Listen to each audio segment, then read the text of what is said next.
Hello my dear family, welcome to మీ సుధక్క ముచ్చట్లు. ఈరోజు మన ఇంట్లో అల్లం పచ్చడి పెట్టానండి. ఎండాకాలం వచ్చిందంటే చాలు మనకు పచ్చళ్ళు, వడియాలు, సంవత్సరానికి సరిపడా కందిపప్పులు ఇవన్నీ కూడా నేను చేస్తూ ఉంటాను. కారం పొడి కూడా మనం ఇంట్లోనే పట్టిస్తూ ఉంటానండి. అందుకే రంగు చూసారా, అల్లం పచ్చడి రంగు చాలా బాగుంది కదా. ఈరోజు వీడియోలోకి వెళ్లే ముందు ఫస్ట్ టైం కనుక మన ఛానల్ని ఈరోజే చూస్తూ ఉంటే ఛానల్ని ఇప్పుడే సబ్స్క్రైబ్ చేసుకోండి. వీడియో నచ్చితే మాత్రం లైక్ చేయడం మర్చిపోవద్దు. అసలు ఆలస్యం చేయకుండా ఈ అల్లం పచ్చడి ఎలా చేయాలి అనేది ఈ వీడియోలో చూపిస్తానండి. ఇది మనకు చపాతీ, ఇడ్లీ, మనకు అన్నంలో కూడా చాలా బాగుంటుందండి. ఒక్కసారి అయితే ట్రై చేసి చూడండి. నేనైతే కాస్త అల్లం పచ్చడిని ఈ డబ్బాలో పోపు లేకుండా తీసి పెట్టానండి. ఇక ఇంట్లోకి వాడుకోవడానికైతే ఇంకో డబ్బాలోకి తీసి పెట్టుకున్నాను. వాసన అయితే అద్దిరిపోయిందండి. ముందైతే ఈ అల్లం పచ్చడి కోసం నేను ఇక్కడ వేడి నీళ్ళనైతే స్టవ్ పైన పెట్టుకుని మరిగిస్తూ ఉన్నాను.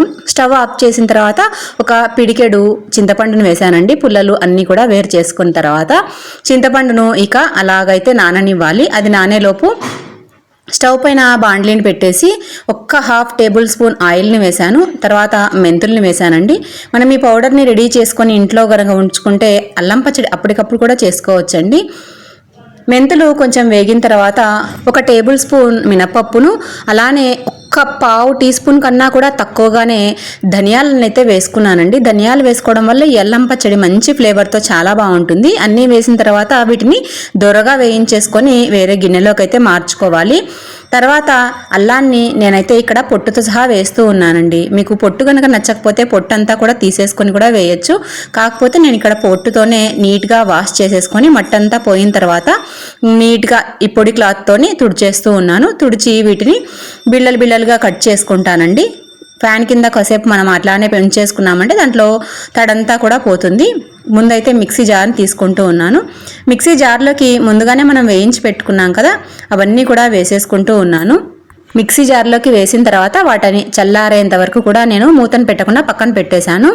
ఇక అల్లాన్ని అయితే ఇలాగా తరిగి పెట్టుకున్నానండి. పల్చగా తరిగి పెట్టుకొని ఇవన్నీ కూడా ఒక ప్లేట్లోకి వేసుకుంటూ ఉన్నాను. ముందైతే వీటిని పచ్చివాసన పోయేంత వరకు ఆయిల్లో ఫ్రై చేసుకుంటాను. ఇక ఇదే ఆయిల్లోనే నేను పచ్చడికి పోపు కూడా పెట్టుకుంటానండి. ఆయిల్ కొంచెం కాగిన తర్వాత ఈ అల్లం ముక్కలన్నీ కూడా వేసేసుకొని వీటిల్లో కొంచెం పచ్చితనం పోయేంత వరకు కూడా వీటిని ఫ్రై చేసుకోవాలి. మీకు వీలైతే గనక వీటిని ఎండలో ఒక అరగంట గంట మంచి ఎండలో ఎండబెట్టుకుంటే ఇక ఇలా ఫ్రై చేసే అవసరం కూడా పడదండి. నేనైతే ఈరోజు అనుకోకుండా చేస్తూ ఉన్నాను అల్లం పచ్చడి, అందుకనే ఈ విధంగా అయితే చేస్తూ ఉన్నాను. ఇలా చేసినా కూడా చాలా బాగుంటుందండి. అల్లాన్ని వేయించేసుకొని ఒక ప్లేట్లోకి అయితే తీసేసుకుంటూ ఉన్నాను. తర్వాత ఇదే ఆయిల్లోనే ఇక పచ్చడికి పోపు కూడా పెట్టేసుకుంటాను. ఆవాలు, జీలకర్ర, మినప్పప్పు, శనగపప్పు, కరివేపాకు, ఇంగువ, కచ్చాపచ్చాగా దంచిన వెల్లుల్లిపాయలను కూడా వేసుకుంటే అల్లం పచ్చడి చాలా బాగుంటుందండి. కొంచెం వెల్లుల్లిపాయలు వేసుకుంటే బాగుంటుంది. నేనైతే ఒక 6 పాయలను అయితే వేసానండి. ఎక్కువగా వేసుకున్నామంటే ఈ గార్లిక్ వాసన అనేది అల్లాన్ని డామినేట్ చేసేసి రుచి అంతగా అనిపించలేదు నాకు. అందుకనే కొంచెంగా అయితే వేస్తూ ఉన్నాను.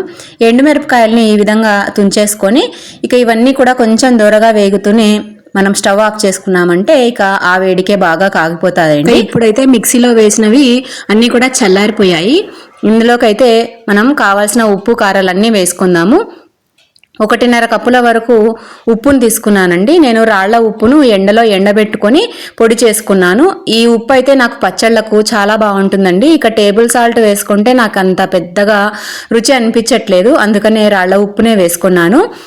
తర్వాత కారం పొడిని కూడా ఈక్వల్ రేషియోలోనే వేసుకున్నానండి. వేసిన తర్వాత తెలిసింది కొంచెం కారం అయితే ఎక్కువగానే అనిపించింది, కొంచెం తక్కువగా వేసింటే బాగుండు అనిపించింది. సరే, వేసిన తర్వాత అయితే ఏం చేయలేం కదా. నేను ఎందుకంటే ఈ వాయిస్ ఓవరు పచ్చడి నేను టేస్ట్ చేసిన తర్వాత ఇస్తున్నాను, అందుకే నాకు తెలిసింది. తర్వాత ఆవాల పొడిని 2-3 టేబుల్ స్పూన్ల వరకు వేసుకున్నాను. నూనెలో వేయించిన అల్లం ముక్కల్ని కూడా వేసేసి వీటన్నిటిని కూడా ఈ విధంగా పౌడర్ లాగా చేసేసుకున్నాను. చూస్తున్నారా, మనకు ఈ విధంగా మెత్తగా పౌడర్లా చేసేసుకోవాలండి. ఒకసారి మీకు స్పూన్తో కలిపి చూపిస్తా చూడండి. ఈ విధంగా అయితే ఉంది. మనము తర్వాత ఇప్పుడు మనం వేడి నీళ్ళలో చింతపండు నానబెట్టుకున్నాం కదా, ఇంకా దాన్ని కూడా ఇందులోకే వేసేస్తూ ఉన్నాను. ఫస్ట్ అయితే చింతపండును మాత్రమే ఏరి ఇందులోకి వేస్తూ ఉన్నానండి. గ్రైండ్ చేసేటప్పుడు మీకు కావాల్సిన కన్సిస్టెన్సీని బట్టి మనం వీటిని నానబెట్టుకున్న నీళ్ళని కూడా వాడుకోవచ్చు. నీళ్ళైతే పడేయాల్సిన అవసరం లేదు. 2 కప్పుల వరకు బెల్లాన్ని ఈ విధంగా నలగొట్టి వేసుకుంటూ ఉన్నాను. చూసారా, సరిగ్గా 6 వెల్లుల్లిపాయ రెబ్బల్ని అయితే పొట్టు సహా వేసేస్తూ ఉన్నాను.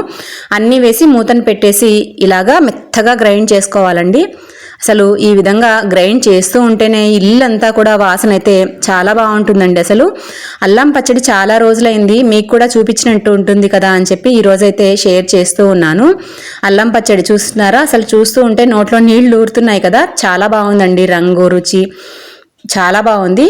బెల్లం కాస్త ఎక్కువగా తినేవాళ్ళైతే ఇంకో అరకప్పు వరకు వేసుకోవచ్చు. ఇక ఈ పచ్చడిని అయితే నేను కొంచెంగా వేరే డబ్బాలో వేసేసి స్టోర్ చేసుకుంటానండి. నేను పచ్చళ్ళు ఎప్పుడు చేసినా మొత్తం పచ్చడికి పోపు పెట్టేయను, కొంచెం అయితే పక్కకు తీసి పెట్టుకుంటూ ఉన్నాను. లాస్ట్ టైం కూడా మీరు టమాటో చట్నీ చేసినప్పుడు చూసే ఉంటారు కదా, ఇదే విధంగానే చేశాను. ఇక మిగిలిన పచ్చడికి అయితే ఆ పోపును అయితే పెట్టుకున్నానండి. మనకు నూనె ఎక్కువగా అనిపిస్తుంది, కానీ ఒకసారి పచ్చడి వేసి బాగా కలిపేసుకున్నామంటే ఇక సరిగ్గా సరిపోతుందండి. ఇంతేనండి, ఈజీగా అల్లం పచ్చడి అయితే మనం ఇంట్లోనే పెట్టేసుకోవచ్చు.